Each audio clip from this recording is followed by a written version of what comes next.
जय जय श्री राधे, जय जय श्री राधे, जय जय श्री राधे। एक बार श्री वेदव्यास जी महाराज को लगा कि जीवों का कल्याण कैसे किया जाए।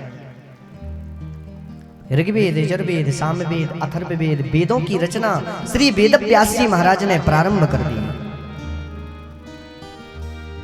उनकी मन को कहीं शांति नहीं मिली। श्री वेदव्यास जी महाराज ने एक एक करके 17 पुराण लिख डाले, फिर भी बाबा उनके मन को शांति नहीं मिली। अब देखिए, वेदों की भाषा बड़ी कठिन है, उसको सरल करने के लिए पंचम वेद महाभारत की भी रचना कर डाली। फिर भी उनके मन को शांति नहीं मिली। अब जब उनके मन को शांति नहीं मिली, उसी समय नारायण नारायण नारायण स्मरण करते हुए नारद जी महाराज निकल रहे थे। नारद जी महाराज को प्रणाम करके कहा, महाराज मेरी बड़ी विडंबना है, मैं बड़ा परेशान हूं। मैंने एक एक करके चारों वेद 17 पुराणों की रचना कर डाली, पर मेरे मन को शांति नहीं मिल रही। तब तो नारद जी महाराज अपनी व्यथा सुनाने लगे। नारद जी महाराज ने कहा, श्री व्यास जी महाराज, मैं पहले एक दासी का पुत्र था। मेरी मां संतों से बड़ा प्रेम करती थी।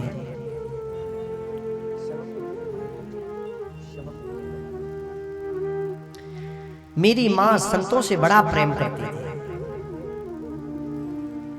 संत जब प्रसाद पाते, उनका जो शीत प्रसाद निकलता वो हम और मेरी मां पाती थी। एक दिन की बात है कि वो संत चले जा रहे थे, हमारे घर से निकले, मैं उनके पीछे लग गया। अरे कहा, बेटा तुम अपनी माँ के अकेले हो और तुम मेरे पीछे क्यों आ रहे हो? बोले, मैं भी साधु बनना चाहता हूँ, मैं भी आपके साथ चलना चाहता हूँ। बेटा तुम्हारी माँ ने बड़ी सेवा की संतों की। अरे तुम अपने माँ के अकेले पुत्र हो, और यदि तुम्हें हम लेके चले जाएंगे, आपकी माँ हमें बहुत गालियां देगी। ना ना ना, हम आपको नहीं लेके जा सकते।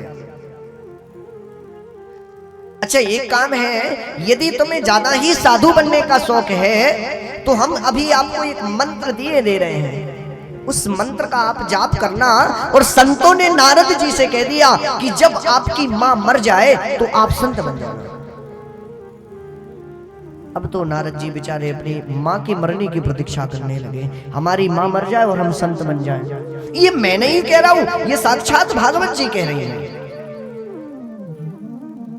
अब तो जैसे नारद जी ने बड़ी बड़ी कंठी माला पहनी, थापक दबुआ तिलक लगाया, सो माताओं का वैसे ही घबरा जाता है शरीर, हमारा बेटा कहीं साधु ना बन जाए। साधु से बड़ा भय रहता है माताओं को। पर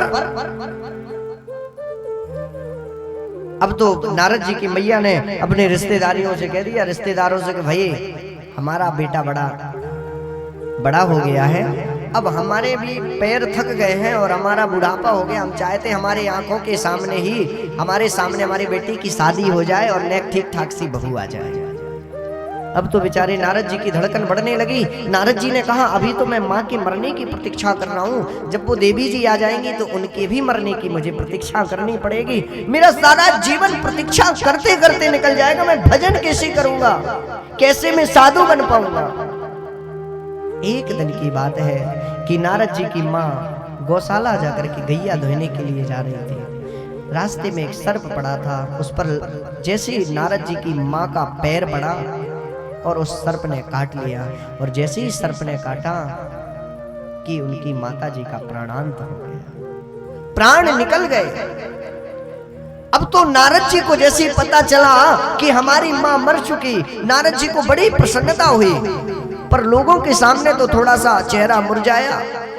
लोग कहते मां की मरने की खुशी मना रहा है। इसके बाद क्रिया करने के बाद वो उसी दिशा की ओर नारद जी निकल पड़े जिस दिशा की ओर वो साधु गए थे। और जो मंत्र दिया था उस मंत्र का जाप करते करते नारद जी महाराज उसी दिशा की ओर निकल। वर्षों बीत गए, वो संत कहाँ मिलते, एक वृक्ष के नीचे बैठ करके और ध्यान लगाने लगे। जैसे ही ध्यान लगाते हैं ठाकुर जी की दिव्य छटा समझ में नहीं आती। नारद जी ने सोचा ऐसा तो नहीं कि मुझे ये साधु पागल बना के चले गए हों,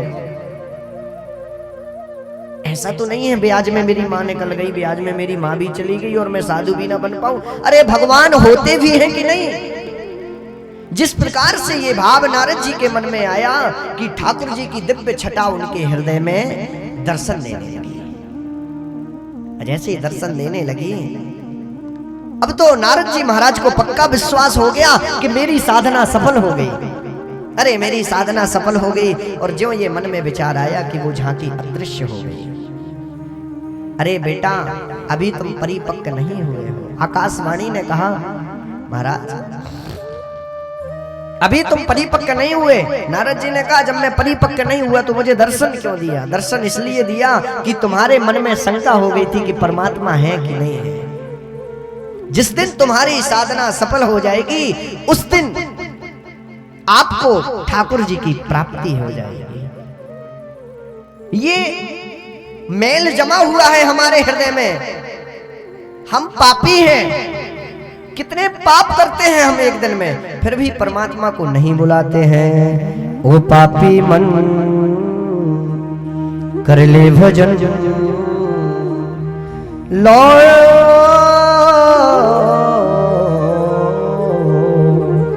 ओ पापी मन कर ले भजन, बाद में प्यारे पछताएगा जब पिंजरे से पंछी निकल जाएगा। जब पिंजरे से पंछी निकल जाएगा, पिंजरे से पंछी निकल जाएगा, जब पिंजरे से पंछी निकल जाएगा। ओ पापी मन कर ले भजन, ओ पापी मन कर ले भजन, मौका मिला है तो कर ले जतन, मौका मिला है तो कर ले भजन। ओ बाद में प्यारे पछताएगा जब पिंजरे से पंछी निकल जाएगा, जब पिंजरे से पंछी निकल जाएगा, जब पिंजरे से पंछी निकल जाएगा, जब पिंजरे से पंछी निकल जाने की कोशिश करते प्रभु एक बार पीछे वाले में करो हाथ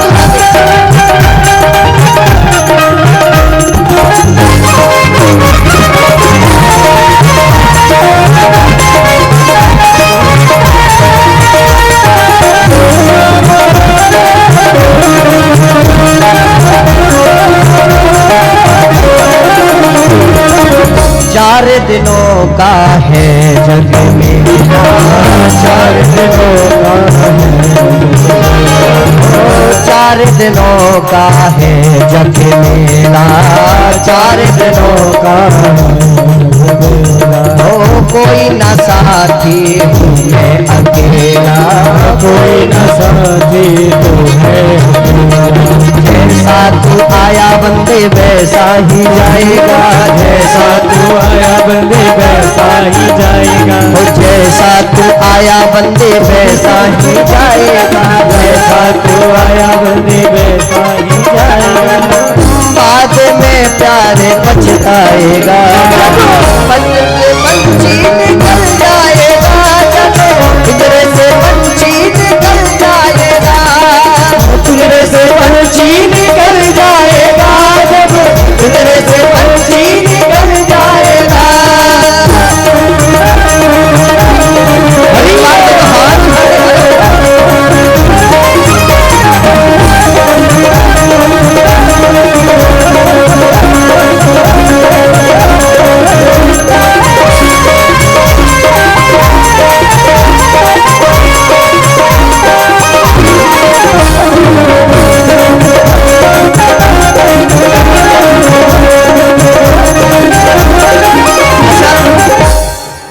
पीछे वाले सब वीआईपी में बैठे गए, जो 4-5 लोग बैठे हैं। दादा कहाँ देख रहे हो?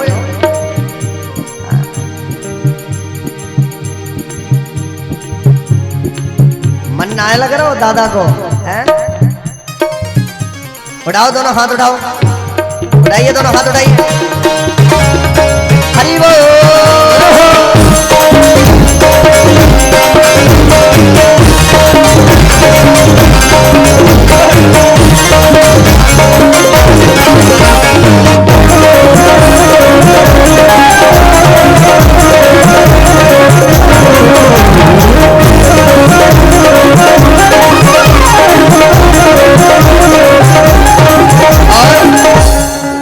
व्यक्ति जब जन्म लेता है, मुट्ठी बांध के आया जग में, मुट्ठी बांध के आया जग में, मुट्ठी बांध के आया जग में, मुट्ठी बांध के आया जग में। हाथ पसारे जाएगा जग से, ओ मुट्ठी बांध के आया जग में, मुट्ठी बांध के आया जग में। हाथ पसारे जाएगा जग से, हाथ पसारे जाएगा जग से। बाद में प्यार पछताएगा। ऐसे नहीं, जब दोनों हाथ उठाएंगे तब बोलेंगे अगली लाइन। से पंछी निकल जाएगा, से पंछी निकल जाएगा, से पंछी निकल जाएगा, से पंछी निकल जाएगा, से पंछी निकल जाएगा, से पंछी निकल जाएगा, पंछी निकल जाएगा, पंछी निकल जाएगा।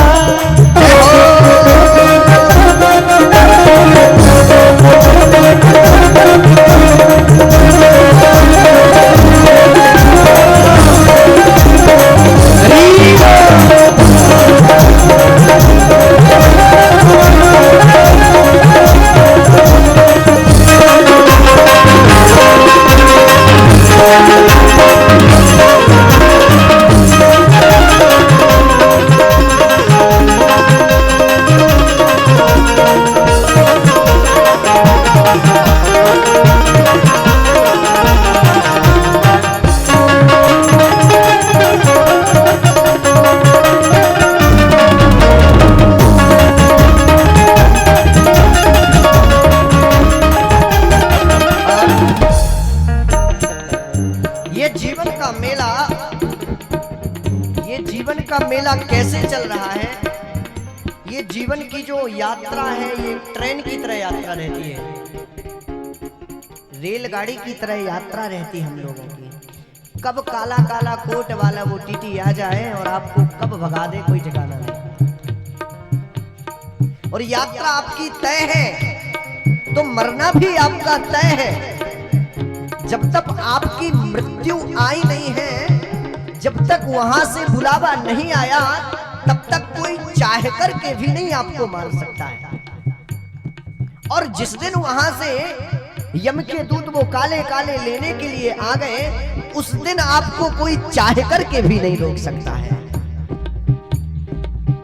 भाई हमारी रेलगाड़ी चल रही है, हमारी ट्रेन चल रही है, हमारी यात्रा पूरी चल रही है, और यात्रा करने के बाद हमारा स्टेशन आ गया, हमारा उतरने का समय आ गया, तो चाह कर के भी हम उस सीट पे नहीं बैठ सकते, आपको भगा दिया जाएगा। ओ भाई बंधु कुटुंब कबीला, भाई बंधु कुटुंब कबीला, ओ भाई बंधु कुटुंब कबीला, भाई बंधु कुटुंब कबीला। ओ ये तो जग का झूठा झमेला, ये तो जग का झूठा झमेला, ये तो जग का झूठा झमेला, ये तो जग का झूठा झमेला। मरने के बाद तुझे आग में जलाएंगे, मरने के बाद तुझे आग में जलाएंगे, मरने के बाद तुझे आग में जलाएंगे, मरने के बाद तुझे आग में मातम मनाएंगे, तेरे बाद मेरा मातम मनाएंगे। ओ बाद में प्यार पछताएगा, जब पिंजरे से पंछी निकल जाएगा, जब पिंजरे से पंछी निकल जाएगा, जब पिंजरे से पंछी निकल जाएगा, जब पिंजरे से पंछी निकल जाएगा। ओ पापी बन कर ले भजन, मौका मिला है तो कर ले जतन, बाद में प्यार पछताएगा, जब बनने के पंछी निकल जाएगा, जब पिंजरे से पंछी निकल जाएगा, जब पिंजरे से पंछी निकल जाएगा, जब पिंजरे से पंछी निकल जाएगा।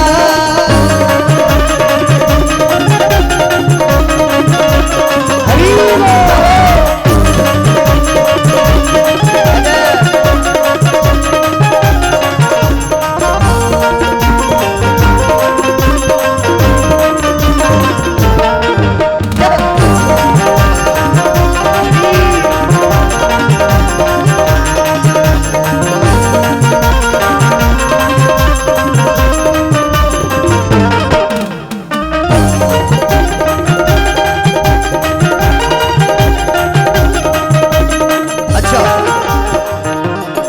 यहाँ पर ठाकुर जी के कितने दीवाने बैठे हैं?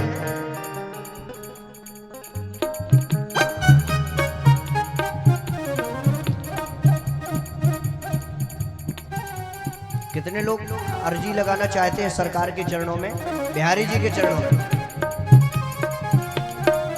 और जितने भैयाओं ने हाथ खड़े किए, हमें लगता है उससे दुगने माताओं को आना है और अर्जी लगाना, लेकिन हाथ खड़े किसी ने नहीं किए।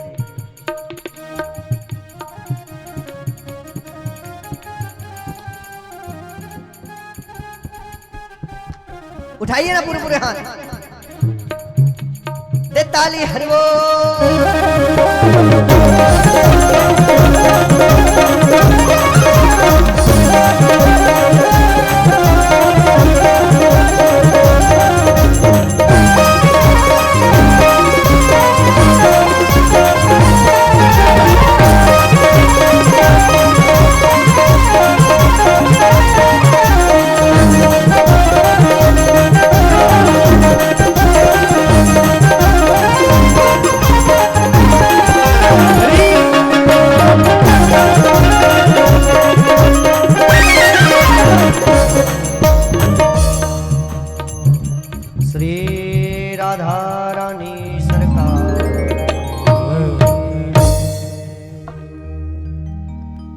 पापी मन कर ले भजन, मौका मिला है तो कर ले जतन, बाद में प्यार पछताएगा, जब पिंजरे से पंछी निकल जाएगा, पिंजरे से पंछी निकल जाएगा। उस दिन आपको पछताने के सिवा और कुछ नहीं मिलेगा, केवल आप पछताते ही रह जाएंगे। उस दिन आपके लिए कुछ भी नहीं है।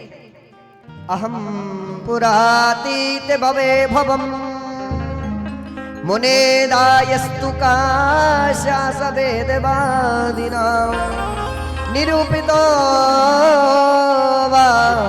कवये योगिनं सुस्तुनो प्रावृष्यो निगुणतमा।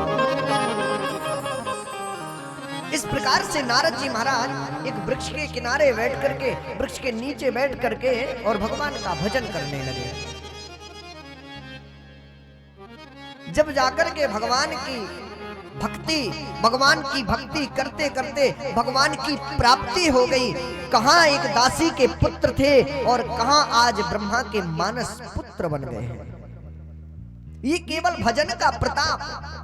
तब तो श्री वेद व्यास जी महाराज को बात समझ में आई कि हम चाह करके भी कुछ नहीं कर सकते हैं। अब तो मन को शांति दिलाने वाली केवल परमात्मा की भक्ति है जो हमें मन को शांति दिला सकती है। सरस्वती नदी में स्नान करके बैठ गए और वेद व्यास जी महाराज ने श्री राघव जी